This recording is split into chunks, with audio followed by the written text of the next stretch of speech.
This is Boulevard Rob checking in.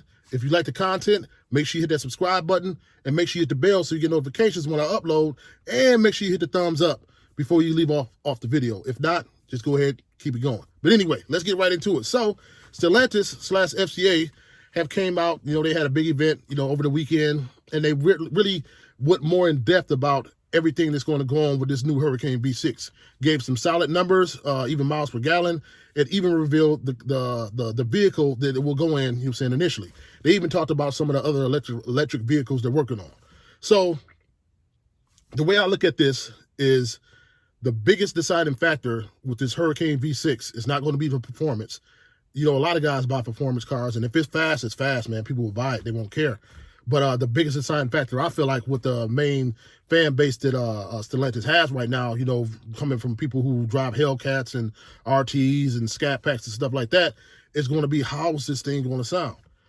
If they're not able to get that sound right, it's not going to matter as much in the Grand Wagoneer. That's probably why they're releasing into that right now. A person that gets one of those, like, oh man, more horsepower, more gas mileage, man, that's what I want. They're buying the Grand Wagoneer because of the looks and, and the styling and, the luxuriousness of the car. So when they, proceed to put this in a passenger car and pawn this passenger car off as a performance car, to possibly replace the 6.4, you're going to have a hard time doing that if this motor is not tweaked well as far as its exhaust system. There are very few V6s that have a good sounding exhaust to them from a guy who's coming from a V8. You know what I'm saying? I'm not saying all V6s sound like crap. They have a distinct sound to them. You know what I mean? They have a very distinct sound to them. It's not a very low rumbly. It's more of a, a European, high pitch, high revving type of a sound. Like, it's not that real deep, low rumble, you know what I'm saying? Like, boom, boom, boom, V8 sound that you get from American cars. So they're going to really have to work on this exhaust system. And from the factory, it's going to have to sound nice. I know a lot of guys are going to probably find ways around it to get a little bit of raspiness from it. But from the factory, it needs to, have a certain lobe to it and everything like that to make sure it sounds good from my perspective. There are some good sounding V6s out there. Two cars that come to mind when I think about good sounding V6s that I know just from my perspective is the Maserati Ghibli. That is the best sounding V6 I've ever heard in my life. And the Nismo GTR. Yeah, one other big deciding factor to all this too is that this motor is going to be able to bolt right in, to the same bolt pattern, same mounting bolt pattern as all the V8s. So that's going to get kind of interesting too when things get down the line and, when these motors start to become ready available.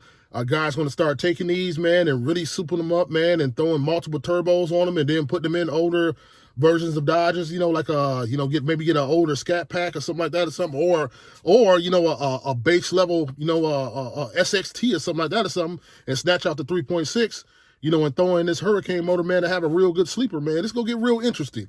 I'm really kind of disappointed that they did not end up keeping the promise. Well, not keeping the promise. Did not end up going forward with making sure that they were going to have a hybrid version of this motor. I think that would have been crazy. If you can nail the exhaust note with that V6 and then have it backed up by some electric power, some of that instant torque, that is what the car industry is missing right now. People love the Tesla. People love the Hellcat, but they both respectively have their different, curves or pros and cons as far as their performance. People would love to have both of them in one, at a decent price.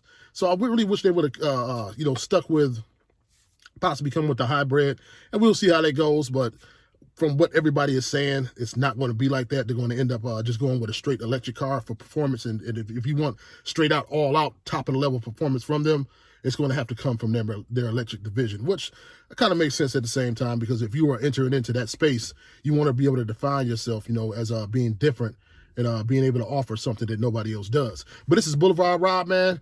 Make sure you check me out. Make sure you subscribe to me and hit all thumbs up on all the videos you watch of mine. But I'm out.